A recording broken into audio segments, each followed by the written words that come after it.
Seguridad Nacional con Juanel G. Gutiérrez. Bienvenidos a un nuevo episodio de Seguridad Nacional con Juanel G. Gutiérrez, donde cada semana exploramos los consejos más importantes para mantenernos seguros en nuestro día a día. Jueves, 6 de la tarde, Seguridad Nacional con Juanel G. Gutiérrez por Radio Costa Rica Digital. Seguridad Nacional con Juanel G. Gutiérrez. Muy buenas tardes a todos ustedes que nos hacen el honor de estar con nosotros aquí en su programa Seguridad Nacional, como todos los jueves, al ser en punto las 6 de la tarde. Empezamos con nuestro programa Seguridad Nacional. Hoy tenemos un temazo, realmente es un tema muy interesante. Nos vamos a trasladar a una época, la época de los 80 en nuestro país, en Costa Rica, que fue una época donde se dieron muchos actos a nivel catalogados como actos terroristas. Así que es un tema novedoso, digámoslo así, en estas épocas, ¿verdad? En esta década, pero que no podemos dejar de lado entender este tema del terrorismo porque va de la mano con el tema de la seguridad nacional, y a partir de esa época también fue un impacto importante que se dio en nuestro país, y también se desarrollaron algunas instituciones, o la policía también tuvo que empezar a tratar estos temas. Entonces, para tratar ese tema del terrorismo en la época de los 80s, aquí en Costa Rica, tenemos un invitado de lujo, un profesor universitario, con muchos años de experiencia. Fue miembro de una unidad antiterrorista en nuestro país, bueno, la única unidad antiterrorista que existe en nuestro país por ley, que es la Unidad Especial de Intervención. Don Gerardo Ureña, licenciado criminólogo, excompañero y un profesional de un alto calibre, por decirlo así. Gerardo, muchísimas gracias por acompañarnos, volver a encontrarnos aquí ahora en estos temas de radio, pero siempre es un honor compartir con vos y hablar de estos temas. Muchas gracias, Juanel. Para mí es un honor estar aquí compartiendo con usted y con su programa. Y atendamos el tema de hoy porque es importantísimo, ya que según mi experiencia como profesor en la universidad, había muchos compañeros y estudiantes que desconocían por completo lo que pasó en la década de los 80 y su relación con la criminología. Entonces, ¿por qué lo estudiamos? ¿Por qué lo conversamos? ¿Por qué compartíamos? Porque hay que diferenciar entre el comportamiento, digamos, de doctrina, las ideologías, cuando se cruza esa línea de la ley, qué relación o qué similitud tiene con el crimen común o el crimen organizado. Entonces, muchos estudiosos del tema han querido separar las dos cosas, o sea, un delincuente ideológico, por decirlo así. Sus motivaciones son de tipo de doctrina, de creencias, de religión. Religión política. En la actualidad, el mundo tiene conocimiento de que se ha explorado mucho digamos, esas motivaciones. Pero al final, tanto el delincuente común como el delincuente ideológico cruzan la línea de la legalidad. Homicidios, atentados, lesiones, daños a la propiedad, etc. Entonces, la mecánica con la que se estudia ese comportamiento es muy similar a la criminológica. Entonces, por eso nos interesó mucho el tema. Y también, parte de las experiencias que vivimos nosotros en trabajo de gobierno, cuando fuimos policías, cuando nos tocó involucrarnos de alguna manera en ciertos procesos relacionados al terrorismo internacional, al terrorismo nacional, que era en aquel entonces, nos llamó mucho la atención. Entonces yo creo que va a ser un tema de interés para los estudiosos de la criminología, para los expertos en seguridad, para los conocedores de seguridad y la gente que sigue este tipo de disciplina. Si bien es cierto, en la actualidad no vivimos nosotros ese tipo de eventos marcadamente como se vivió en los 80s. Pero en los 80s, previo a los 80s, hay escenarios históricos de la región que conducen a Costa Rica a verse involucrado en ese tipo de hechos. Entonces, aquí estamos para eso. Gerardo, algo importante que acabas de mencionar, tratamos de diferenciar lo que es la seguridad ciudadana con lo que es la seguridad nacional. Al final de cuentas, un acto terrorista responde igual ante las autoridades judiciales, ¿verdad? De la misma forma. Pero a nivel de estrategia o de planificación o de doctrina, ¿son cosas diferentes o no? En estrategia son cosas diferentes. En doctrina se puede utilizar muchos sistemas similares, tanto digamos del Poder Judicial. El Poder Judicial maneja inteligencia, el Poder Judicial maneja información, maneja análisis de esa información y al final emite un criterio, un resultado sobre si la información que ellos están investigando es positiva, ¿verdad? O tiene peso. Ok. Estratégicamente, la seguridad del Estado debería ser igual. Entonces, solo que el abanico del uso de esa información es grande. Esa información se puede aplicar para muchas cosas. ¿Ok? Como usted se ha enterado, un gobierno tiene estrategias, tiene políticas sociales, económicas y de seguridad. Y mucha de esta información le ayuda al gobierno a revisar sus políticas, a generar estrategias económicas, sociales, para gobernar. ¿Okay? Entonces, la seguridad del Estado da todos esos insumos en materia de información, las analiza y les da ya la información ya procesada al Poder Ejecutivo para que ellos tomen sus decisiones. Cuando hablamos del resguardo de las instituciones del Estado, la soberanía del territorio nacional, ¿verdad? Y también lo que es generar confianza en todo el sistema político que tiene un país, todos esos son temas de seguridad nacional. Ahora sí, hablemos de la época de los 80.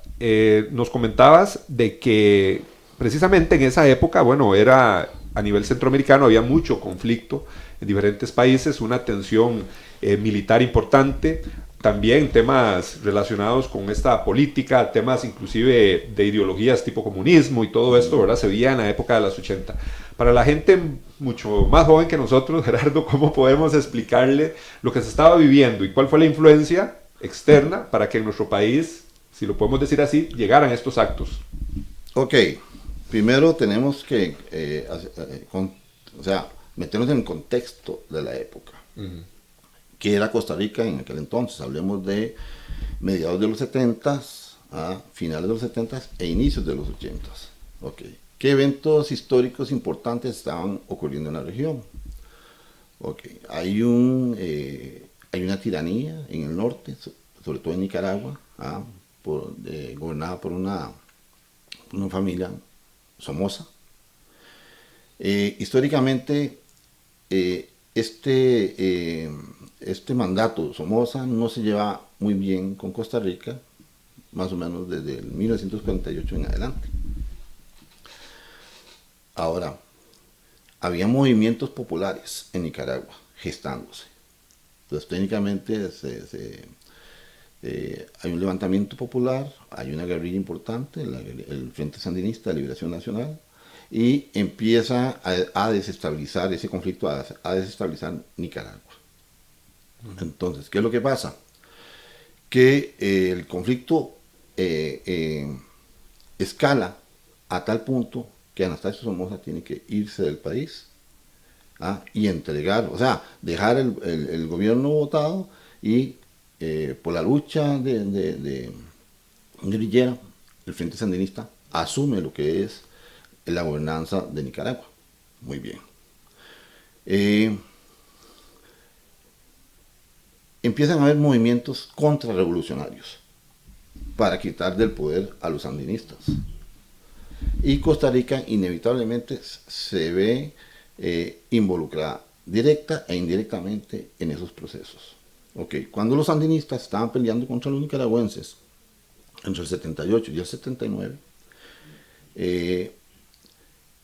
el territorio costarricense, llámese como se llame, recuérdese como se recuerde, ¿verdad?, se prestó para albergar a guerrilleros sandinistas, ¿verdad?, y de ahí apoyar el evento revolucionario en Nicaragua.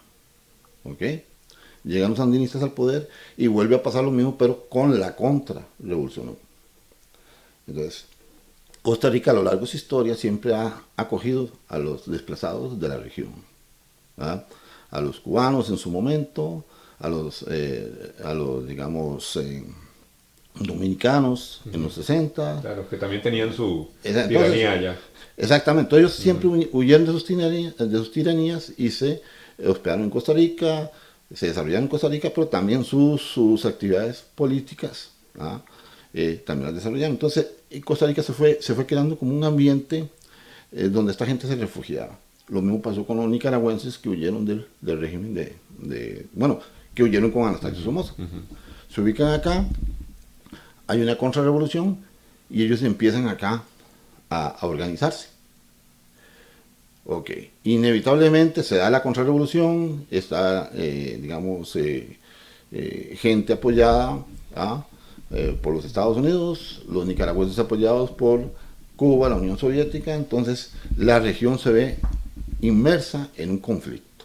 Entonces el conflicto se extiende a El Salvador, se está gestando en Guatemala, en Honduras peligra también, y Costa Rica desde varias ópticas. Por ejemplo, durante el gobierno de Luis Alberto Monge, el señor decreta neutralidad.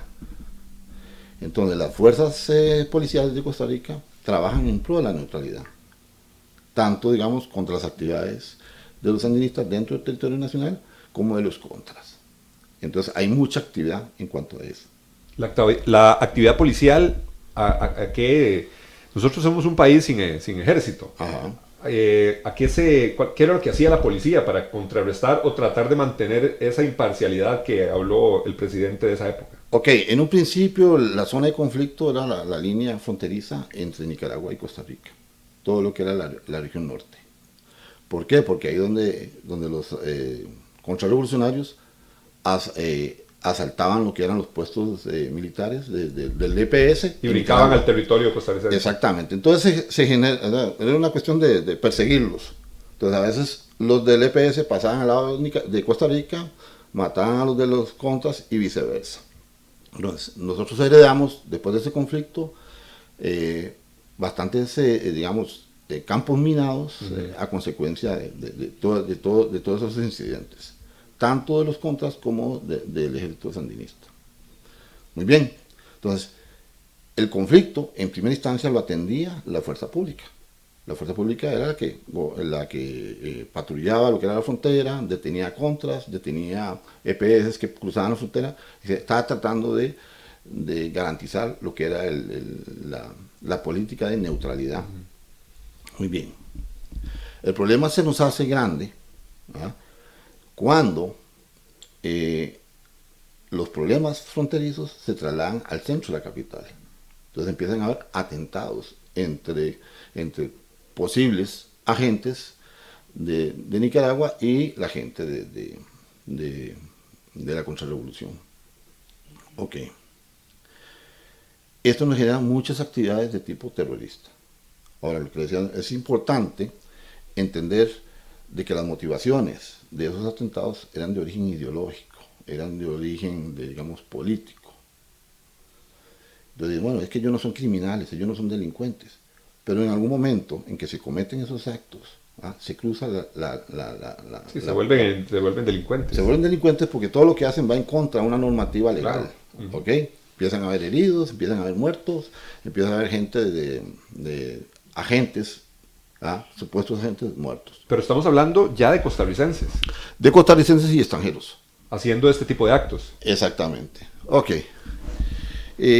Uno de los primeros actos relacionados es un ataque que sufren los infantes de marina de la Embajada de los Estados Unidos.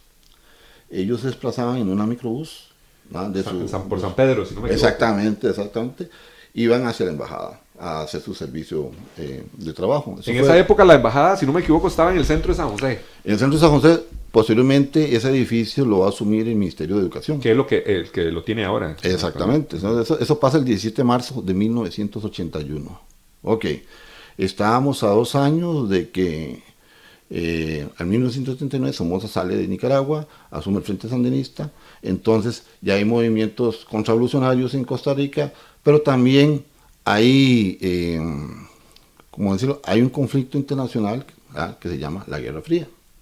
Entonces, por alguna razón, escogen un grupo de tipo terrorista nacional, escoge como objetivo a los infantes de Marina para dar un mensaje.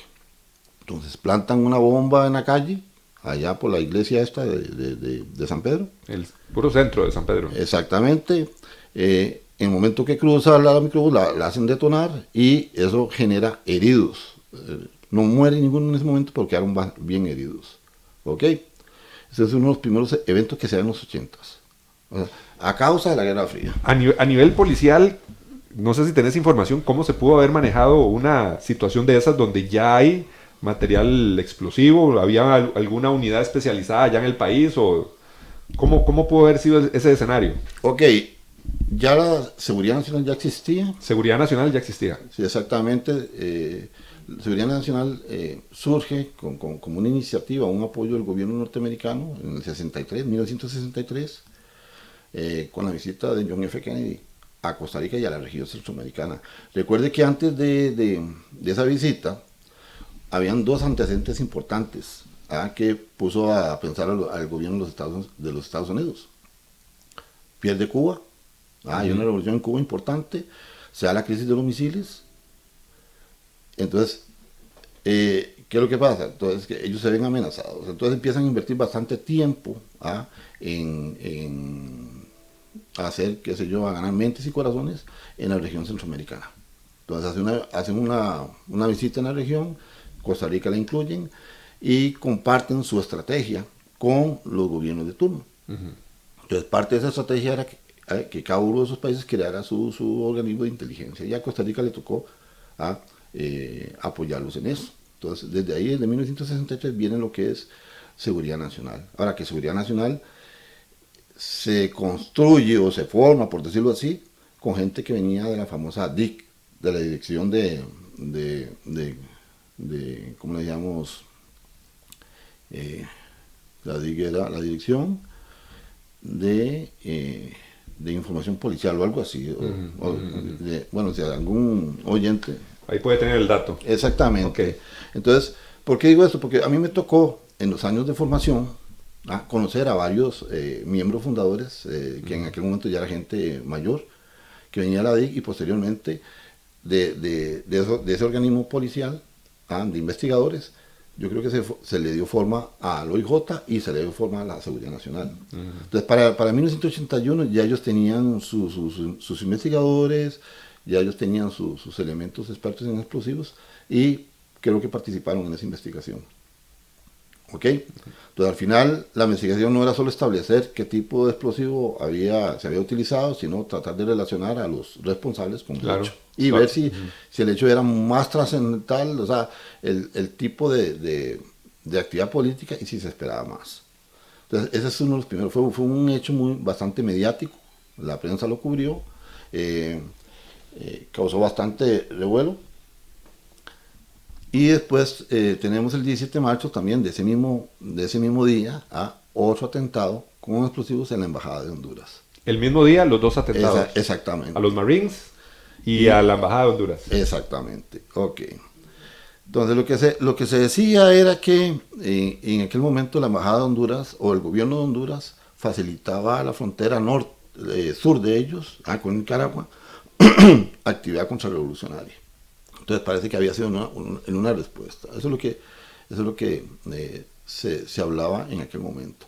¿Ok? El 20 de abril de 1981 se da el famoso enfrentamiento armado entre miembros de la policía y el grupo La Familia. Entonces, eso fue un evento bastante traumático para lo que fue la sociedad costarricense en aquel momento, ya que generó muchas heridas. ¿Sí? Eso se generó, si no me equivoco, una persecución policial y toda la cuestión, ¿verdad? Que terminó allá por Tibás, por Colima, me parece que sí. Ahí se dio la captura ya de lo que quedó del grupo en ese momento. Pareciera que miembros de la fuerza pública, 3 patrulleros, ven un vehículo sospechoso, ¿verdad? Lo detienen, hacen un intento de revisión y en ese proceso se da un intercambio de balas entre los ocupantes del vehículo y los policías. mueren los 3 policías que intervienen. Creo que uno de los miembros del grupo armado dentro del vehículo muere y se da una persecución. Inclusive hasta un taxista se involucra en la persecución. Posteriormente le disparan al taxista, el taxista muere y debido al despliegue policial se detiene el grupo restante. Generalmente hay un proceso polémico ahí bastante duro para lo que es la seguridad policial, para lo que es la sociedad civil de Costa Rica, en donde se da la muerte de una de estas personas que estaba bajo custodia de la policía. Entonces eso generó mucha controversia en su momento. Okay. Don Gerardo, vamos a ir a una breve pausa. El tema de hoy es el terrorismo en los años 80 en Costa Rica. Estamos entendiendo el contexto que se vivía en esa época y el porqué de algunos actos que empezaron a darse aquí en nuestro país con uso inclusive de artefactos explosivos, grupos simpatizantes de ideologías extremistas, digámoslo así, que se dieron en todo el área de Centroamérica, pero también hubo una repercusión en nuestro país. De ahí estamos hablando de lo que fue, o la creación, inclusive ya conocíamos un poco sobre el tema de la seguridad nacional. Vamos a ir a una pausa, no se despegue, salgo muy rápido porque queremos seguir aprendiendo aquí con el licenciado don Gerardo Ureña. Seguridad Nacional con Juanel G. Gutiérrez.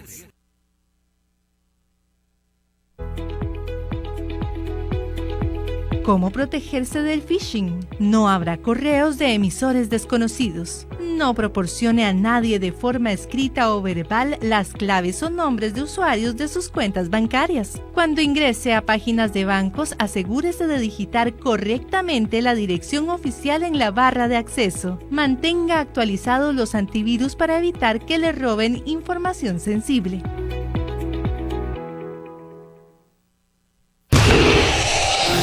Seguridad Nacional con Juanel G. Gutiérrez. Recuerda, la seguridad es responsabilidad de todos. Sintoniza con nosotros y mantente seguro. Seguridad Nacional con Juanel G. Gutiérrez. Jueves, 6 de la tarde, por Radio Costa Rica Digital. Seguridad Nacional. Continuamos en su programa Seguridad Nacional, hoy hablando con el profesor universitario, licenciado en criminología, don Gerardo Ureña, con una amplia experiencia en temas de seguridad nacional. Y también don Gerardo fue parte de la unidad antiterrorista de nuestro país, la unidad especial de intervención, por bastante tiempo también. Así que una persona que conoce mucho el tema. Y estamos hablando sobre cómo era el contexto en Costa Rica en los años 80, que se dio una importante escalada en temas de terrorismo en nuestro país, actos catalogados como terrorismo. Don Gerardo, estábamos hablando del famoso grupo La Familia, ¿verdad? Que en esa época de los 80, bueno, ya nos habló usted sobre el atentado a la gente de la seguridad de la Embajada Americana, los Marines, ¿verdad?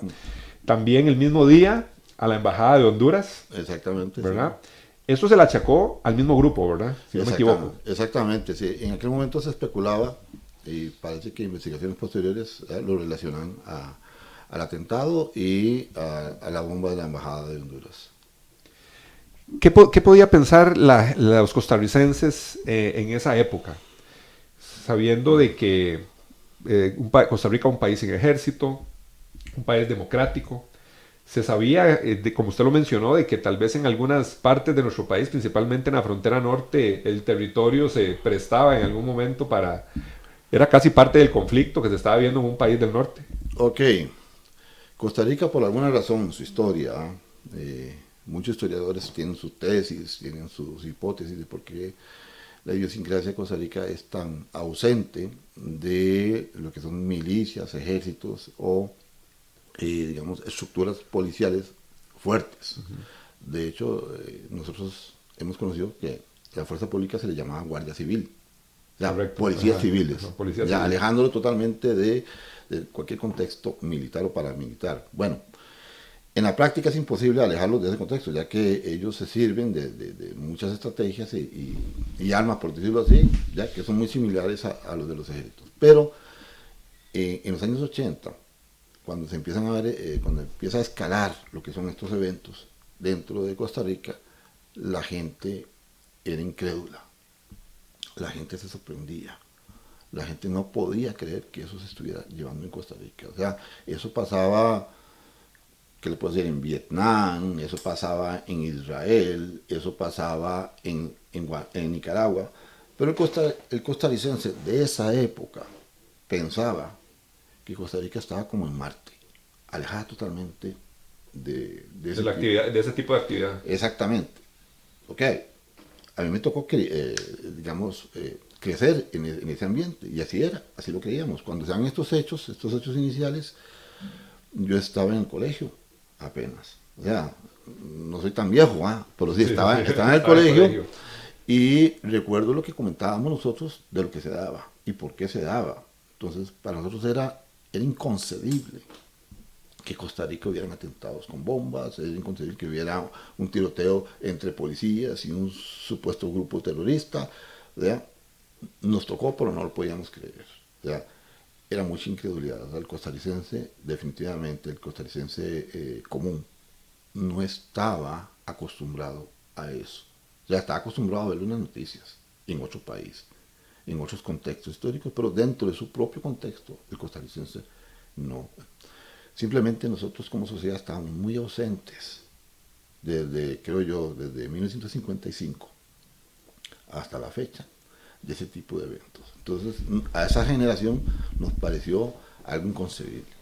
También el tema de este grupo terrorista, denominado terrorista La Familia, después de que se da esa captura que ya usted nos comentó, se da un hecho importante, ¿verdad? Que ha generado mucha polémica y muchas hipótesis de qué pudo haber ocurrido, que fue el asesinato por parte de un policía, ¿verdad? De una de las participantes de este grupo, ¿verdad? Una muchachita muy joven, y la asesinan 1 o 2 días después, estando detenida.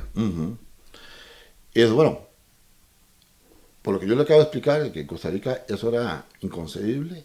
Cuando se da este evento, o sea, todavía más, ¿verdad? Todavía, o sea, es una cicatriz que no se olvida para la gente que estuvo involucrada. Tanto policías como, las ideologías de momento, las ideologías criollas de Costa Rica. Entonces, de alguna manera, simpatizaban con la causa de este grupo. ¿Ya? Muchos de estos activistas de estos grupos ya están integrados a la sociedad nuevamente, son personas técnicamente de provecho, pero en su momento estuvieron involucrados en eso. Perdón, Gerardo, porque estamos hablando de que esta muchacha, Viviana Gallardo, ¿verdad? Que mucha gente se acuerda, tal vez las personas más jóvenes que nos ven no se recordarán, pero era una muchacha, creo, de 18, 19 años. Universitaria, correcto. Hablando del perfil de este tipo de activistas, ¿verdad? No son gentes incultas, son gentes educadas, son gentes... Claro, que le interesa ese son tema gentes con visiones ideológicas, claro, muy estructuradas, muy firmes, se ven como libertadores de ciertas opresiones. Entonces, en aquel entonces, exportar la revolución popular en la región latinoamericana era un ideal. Y hay mucho latinoamericano que se involucró en eso. Inclusive habían costarricenses que iban a luchar a Nicaragua. No, claro que sí. En Nicaragua hubieron costarricenses que hoy en día son personas, de mucho respeto. Muchos lo hicieron por ideología, otros lo hicieron por aventura. Pero superaron esa etapa, regresaron a Costa Rica y lograron,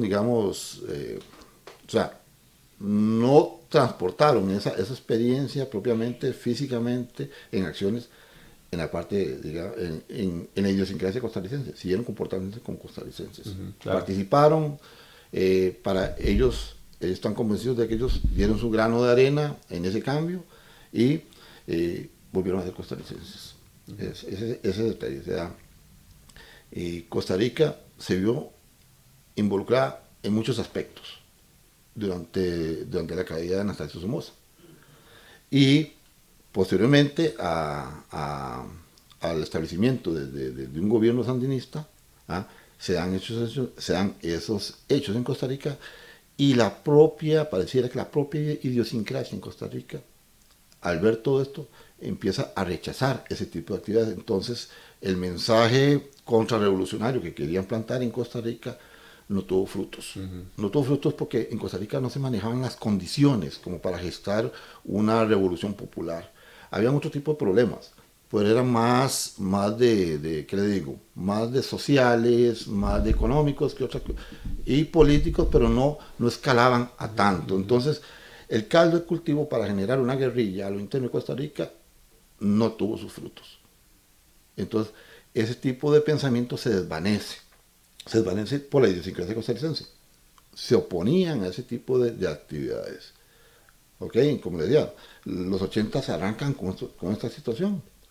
Inclusive tuvimos un secuestro de avión importante. No el de los 70s, sino uno de 1981. Que es otro de los eventos más sonados de la época. Fue sonado de la época. Esto se da un aviocar, un vuelo interno de Costa Rica, se da en el 20 de octubre de 1981, un vuelo interno. Es secuestrado, piden rescate, al final se les da el rescate, el avión se va a un país de Centroamérica y se liberan los rehenes y todo eso. ¿Pero el tema era económico o...? El tema tenía su connotación política, pero pareciera que en aquel momento no era del lado, pues, digamos, social, comunista, era del otro lado de derecha. Ahorita no tengo la información completa del evento, pero sí tuvimos un evento donde hubo una crisis de rehenes en ese avión, hubo negociación y todo, y al final ya se le permitió la salida a los secuestradores. ¿Los secuestradores eran costarricenses o...? Habían costarricenses y creo que habían salvadoreños en aquel entonces. ¿Ok? Había una estrategia, como en aquel entonces, por ejemplo, hoy en día, los grupos terroristas o los grupos subversivos tienen apoyos muy importantes de potencias mundiales, digamos, Rusia, Irán, ellos tienen la manera de transportar insumos, recursos y todo a las actividades que se dan en algunos puntos del mundo. En aquel entonces los grupos guerrilleros tenían que autofinanciarse. No tenían digamos, pues esos conductos de suministros tan fuertes como hoy en día. En aquellos tiempos... Por ejemplo, ahora se maneja el tema del narcotráfico como una fuente de ingresos. Claro, exactamente. Para estos grupos. Si usted si nos vamos a los 90 y partes del siglo XXI, una de las guerrillas más importantes a nivel histórico que ha habido en este tipo de conflictos son las FARC. Las FARC no era solo una guerrilla, era un ejército. Y fue un ejército que casi estuvo a la par de las estrategias militares de Colombia. Entonces al final tuvieron que negociar, entonces... llegaron a un punto muerto. Hasta un territorio. Exactamente. Entonces, mucho del financiamiento que tenían ellos era el narcotráfico. Ahora bien, los grupos de los años 80 no tenían esa capacidad. Ya lo que era el trasiego de drogas en los Estados Unidos apenas estaba iniciando, apenas se estaba formando. No había manera de obtener en ese momento por parte de los grupos subversivos ese financiamiento. Entonces la doctrina les enseñaba a ellos a que tenían que autoabastecerse, autofinanciarse. Entonces, ¿cómo lo hacían? Robos a bancos, secuestros extorsivos, y los armamentos los obtenían de asaltos a cuarteles, de asaltos a policías, de asaltos a soldados, de ahí obtenían ellos el armamento. El armamento, exactamente. Entonces, en aquel entonces se empezaron a dar, hubieron intentos de secuestros importantes a empresarios que radicaban en Costa Rica. Por ejemplo, el 8 de enero de 1982, se secuestra a un iraní, a un muchacho iraní, Kaved Yazdani. Entonces el hombre estuvo secuestrado durante tiempo, entonces toda esa actividad pretendía generar dinero para financiar los movimientos. El rescate, todo. Exactamente. Entonces tenemos otro, el 29 de enero de 1982, hay un intento de secuestro a un empresario salvadoreño, Entre Ríos. Pero el evento se les frustra a los secuestradores, ya que alertaron a la policía que estaba ahí cerca del lugar de que eso se estaba dando y se dio un intercambio de disparos entre los secuestradores y lograron liberar al empresario salvadoreño. Posteriormente, el OIJ, Seguridad Nacional, hacen unos allanamientos y se encuentran casas de seguridad listas para para guardar, por decirlo así, custodiar al secuestrado, donde habían armamentos y todo tipo de equipo para digamos, para operar en su actividad. Y estamos hablando de costarricenses. En conjunto. Salvadoreños, costarricenses, nicaragüenses. Ya había de todo. Hasta llegaron a ver hasta argentinos operando en Costa Rica. Entonces ya había toda una actividad internacional con relación a lo que había pasado en Nicaragua. Entonces parecía que desde Nicaragua se fortalecían este tipo digamos, de incidentes. El tema del armamento que se encontraba en esas épocas, me imagino que era igual el que se usaban estos grupos subversivos. Okay. En Nicaragua o en El Salvador, por ejemplo. Exactamente. Recuerde que cuando cae Anastasio Somoza había un movimiento en la frontera importante de sandinistas, había flujo de armamento, venían de Venezuela, venían de Panamá. El gobierno de turno de aquel momento en Costa Rica, debido a un incidente que relacionó a la Guardia Nacional de Nicaragua con policías costarricenses, ellos emboscan a unos policías, matan 2 policías y capturan a los otros. Entonces generaron un incidente internacional. ¿Okay?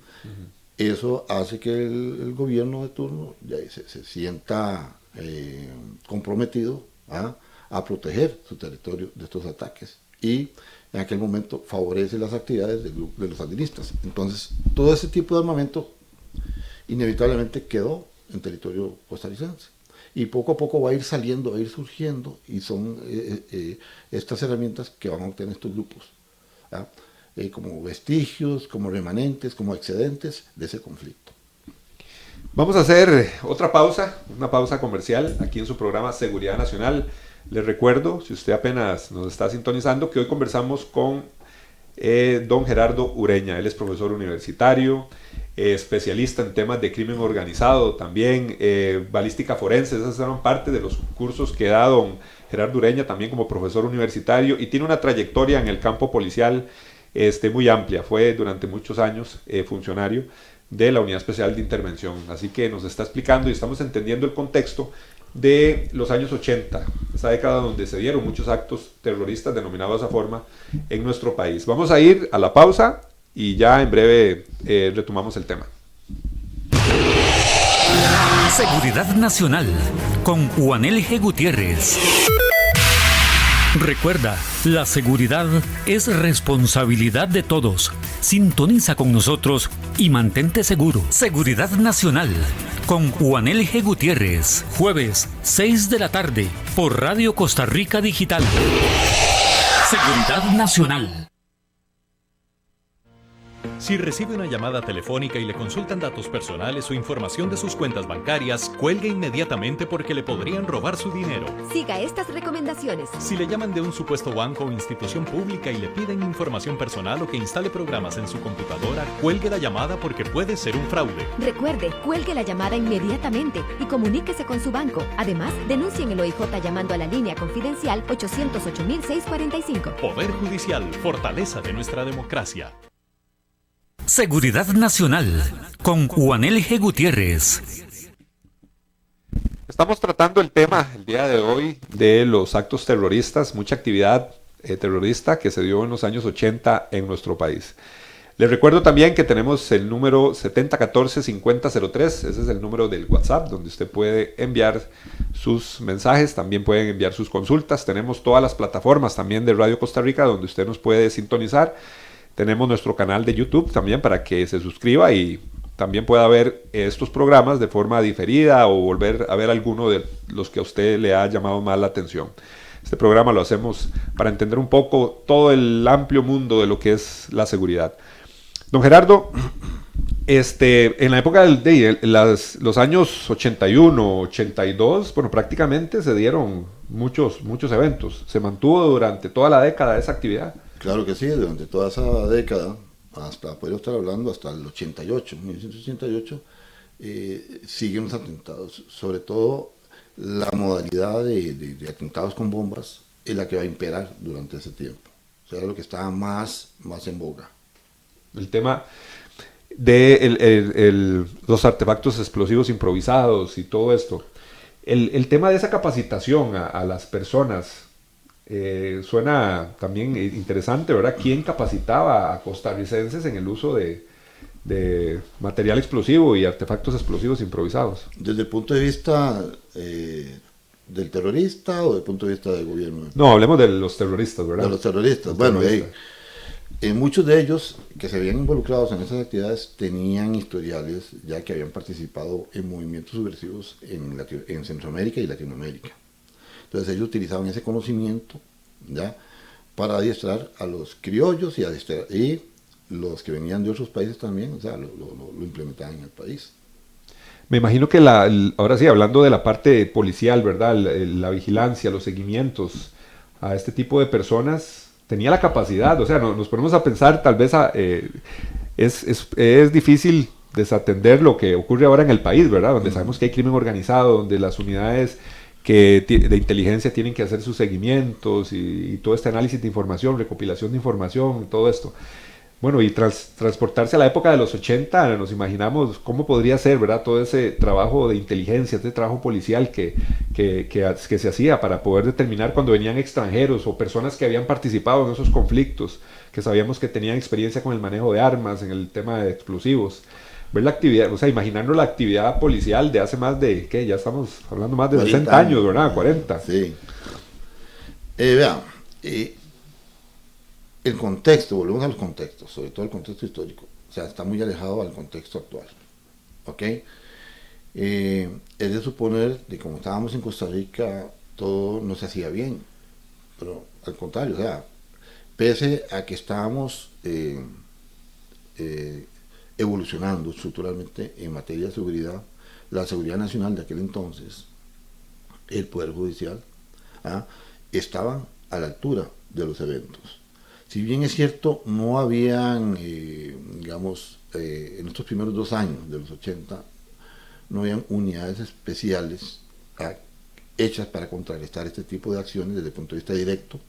Sí había el nivel investigativo, sí había el nivel de manejo de información, y así fue como la Seguridad Nacional de entonces y el Poder Judicial lograron identificar a los involucrados y en un momento dado acusarlos penalmente y procesarlos. Uh-huh.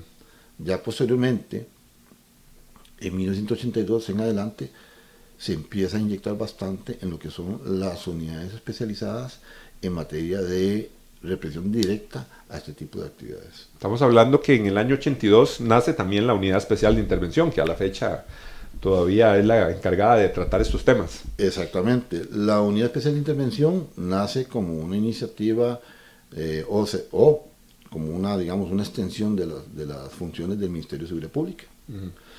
Estos miembros son entrenados en Panamá, con la Guardia Nacional de Panamá, en destrezas antiterroristas, digamos, con doctrinas israelitas. Se entrenan en materia de desactivación de explosivos, en investigación de explosivos, y van generando las primeras herramientas para combatir directamente este tipo de eventos. Antes de eso, lo que se hacía era la post-evento. Se investigaba, se identificaban los responsables y se les hacía caer el peso de la ley. Posteriormente, a la creación de la Unidad Especial de Intervención, ya se generan actividades, digamos, de tipo directo contra este tipo de situaciones. Uh-huh. ¿Qué otros eventos, don Gerardo, marcaron esa época?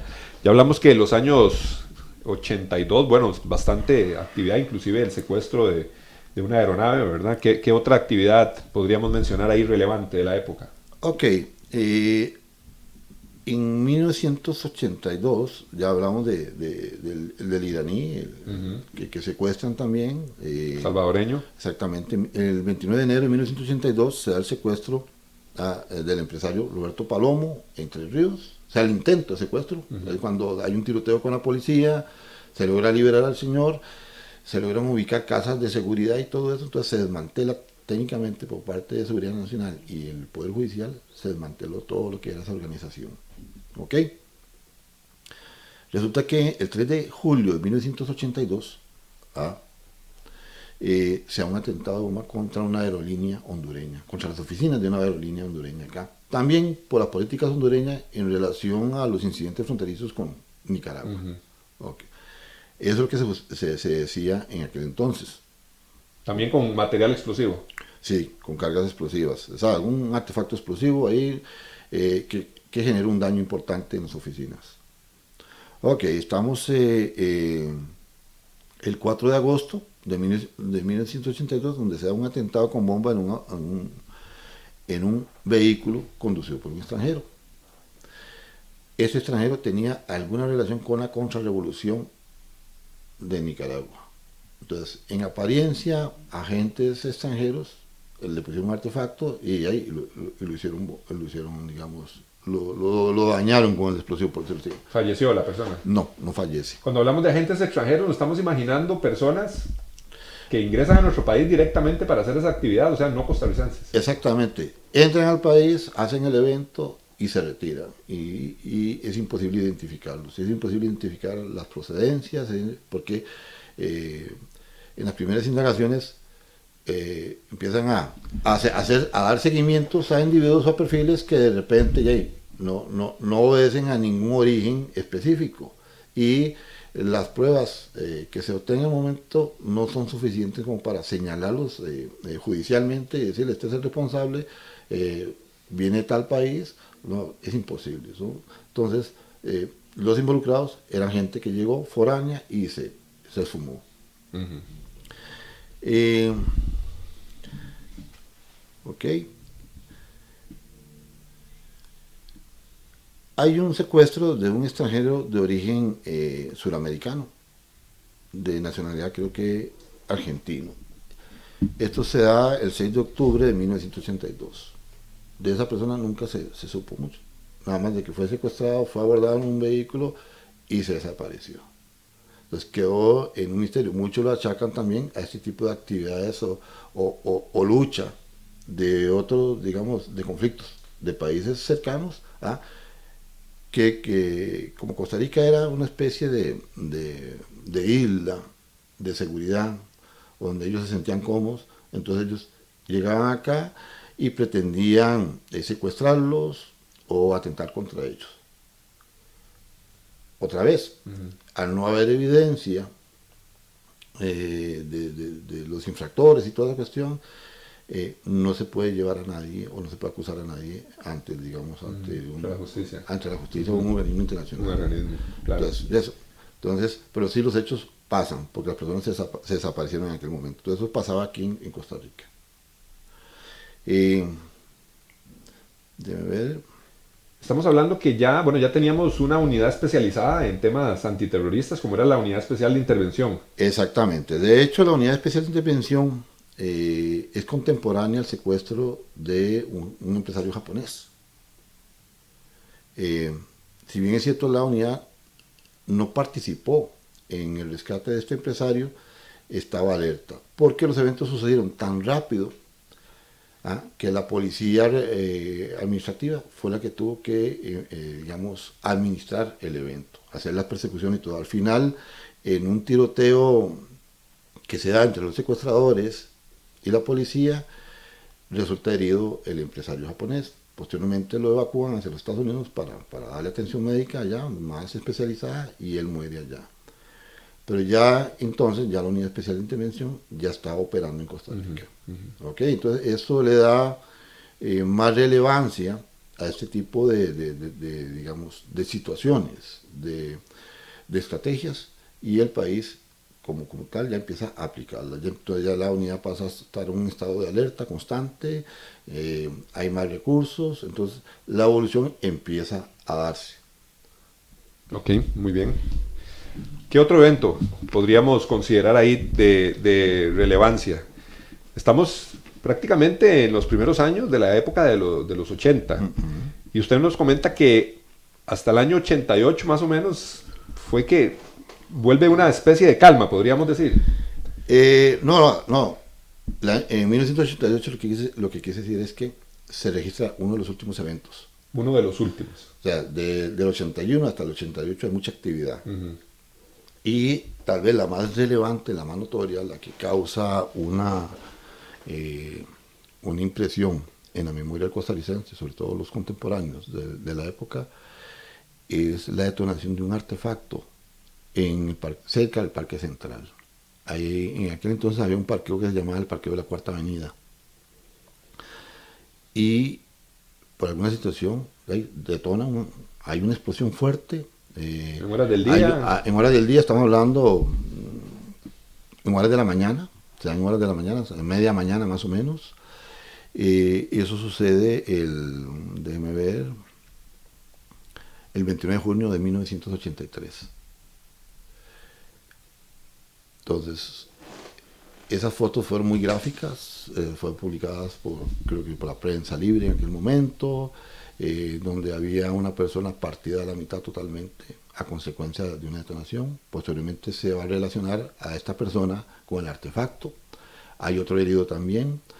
Entonces, en aquel momento se presumía que esta gente iba a asistir a una reunión de contrarrevolucionarios que se estaba dando en Costa Rica. Una reunión a puerta cerrada, posiblemente iban a dejar el artefacto ahí, y por alguna situación el artefacto detonó antes de tiempo y los mató a ellos. Ellos eran los que iban a dejar ahí el artefacto. Eso es lo que se determinó en aquel momento. O sea, ellos iban por una reunión X, iban a dejar el artefacto ahí, pero el artefacto detona. Como los expertos en bombas de aquel momento establecieron de que era un artefacto accionado por control remoto, resulta que frente a ese parqueo habían unas oficinas policiales con antenas de radiocomunicación. Ajá, frecuencia ahí. Entonces se cree que una frecuencia coincidió con el artefacto y la hizo detonar prematuramente, matando a la gente que transportaba el artefacto. En el puro centro de San José. En el puro centro de San José. No, y no personas, daños colaterales, otras personas que o se reportan solo ellos. Ok, parece que hubieron heridos, pero no fueron de gravedad, vidrios quebrados de los locales, digamos, que estaban enfrente al parqueo, algunos vehículos dañados, pero los únicos lesionados fueron las personas que viajaban en el vehículo. ¿Y la nacionalidad se conocía o...? Ok, hay nombres, hay nacionalidades, pero fueron casos digamos, que se manejaron en aquel momento. No tengo conocimiento, no recuerdo ahorita hasta dónde llegaron las investigaciones judiciales, entonces me voy a reservar los nombres por aquí, porque no estoy muy seguro de al final qué pasó con ellos. Perfecto. Claro, un artefacto explosivo en el centro de San José. Bueno, imagínese el caos, lógicamente, y todo lo que fue la investigación que se tenía que hacer para determinar por qué estos hechos. Ya cuando hablamos de todo este tema, material explosivo y todo este tipo totalmente nos estamos alejando de lo que es la criminalidad común y estamos entrando en otros terrenos. Vamos a ir nuevamente a una pausa. Nos queda todavía un poquito más para conversar con el licenciado don Gerardo Ureña, especialista en temas de seguridad nacional. Vamos a la pausa. Seguridad Nacional con Juanel G. Gutiérrez.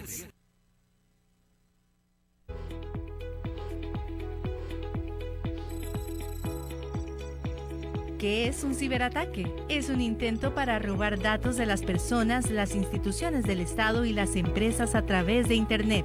En Costa Rica diariamente se realizan más de 4.2 millones de ataques cibernéticos. Durante el 2022, más de 4.300 millones de colones fueron robados a través de Internet.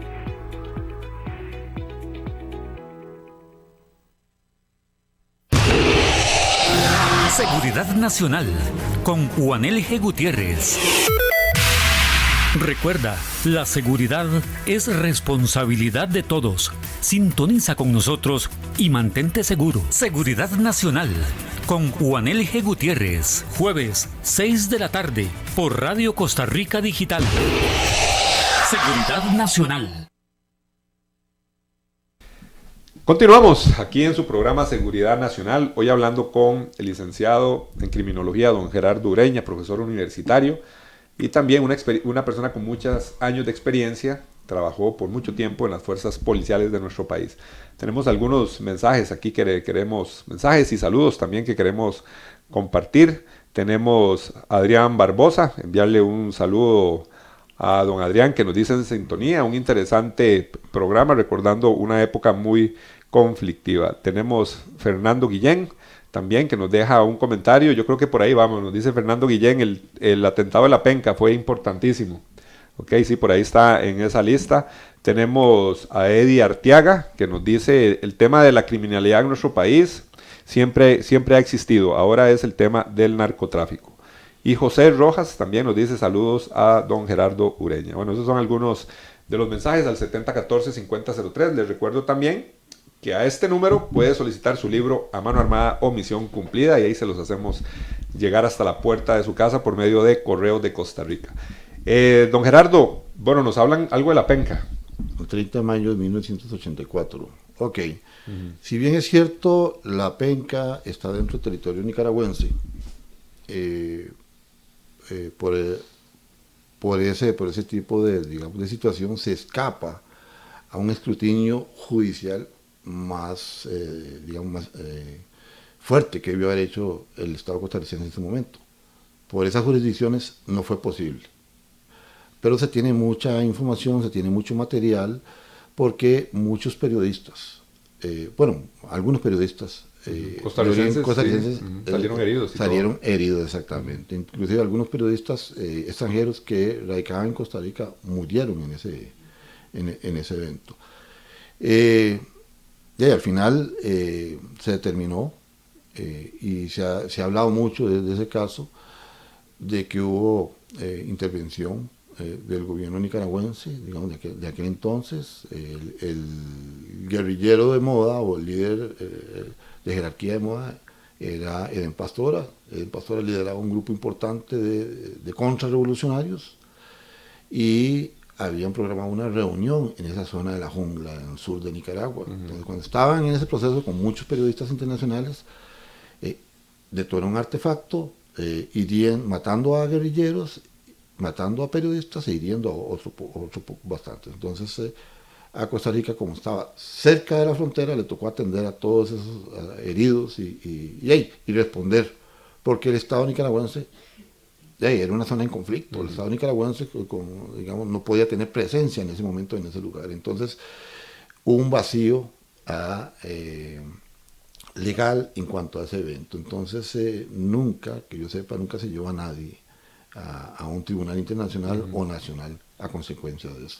Definitivamente el tema de la penca fue uno de los acontecimientos, yo recuerdo bien también, estaba un poquillo carajillo, como decimos, ¿verdad? Pero sí recuerdo el momento donde se dio esa noticia de ese atentado, ¿verdad? Un atentado que conmocionó definitivamente, ¿verdad? Y periodistas reconocidos de nuestro país estuvieron en ese lugar y también recibieron heridas importantísimas. Ahí en algún momento habíamos conversado con algunos de ellos, ¿verdad?, que participaron en este evento y nos relataron en otros programas sobre esa actividad. Don Gerardo, en 2 minutos, resumiendo, el resto de los ataques o atentados de esa época era con material explosivo principalmente. Exactamente. Se concentra mucho en el uso de granadas de fragmentación. Entonces, las granadas de fragmentación es un artefacto explosivo de origen militar que ya está hecho para eso. Tiene su retardo de tiempo, tiene una cantidad importante de explosivo y tiene fragmentos. Entonces, con la cantidad de explosivos es suficiente para inyectar esos fragmentos a 30 metros de diámetro y matar a las personas que están dentro de ese. Ese es su rango de letalidad, digámoslo así. Exactamente. Entonces, se utilizaron mucho contra activistas contrarrevolucionarios que radicaban en Costa Rica, que eran opuestos al gobierno sandinista en aquel entonces, y también contra objetivos de la embajada norteamericana. Cuando la embajada estaba en el centro de San José, lo que hoy es el Ministerio de Educación, ahí en las calles del frente explotó una granada de fragmentación, hiriendo de gravedad a unas personas que estaban en una parada de buses. Posteriormente, ya a finales, en el 88, que se da el último atentado de este tipo, el Centro Cultural Costa Rica estadounidense detona otra granada también frente al edificio, hiriendo a personas que estaban en el lugar también. Entonces, hasta 1988 se va a marcar este tipo de actividad. Entonces, los equipos antiexplosivos detectan o encuentran explosivos adheridos en los tanques de combustible de gente también relacionadas a la contrarrevolución. Entonces, la actividad contrarrevolucionaria en Costa Rica a nivel de reuniones, de actividades, es muy importante, y eso genera un combate a lo interno acá entre estas dos, entre agentes de un país vecino y la contrarrevolución. También los grupos de derecha de Costa Rica empiezan a tener actividades contra intereses de nicaragüenses. Entonces la derecha está involucrada en la voladura de una torre que lleva suministro eléctrico hacia Nicaragua, propiamente en Liberia. Eso sucede, déjeme ver, el 12 de junio de 1985. Entonces, vean, es una década bastante convulsa. Claro. Nosotros no hemos tenido una época tan seria como esa.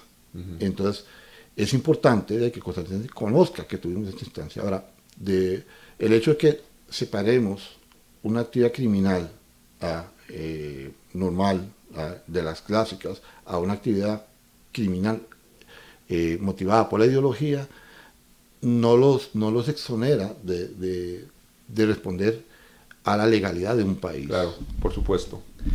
Don Gerardo, bueno, se nos fue el tiempo, pero ya lo hablamos.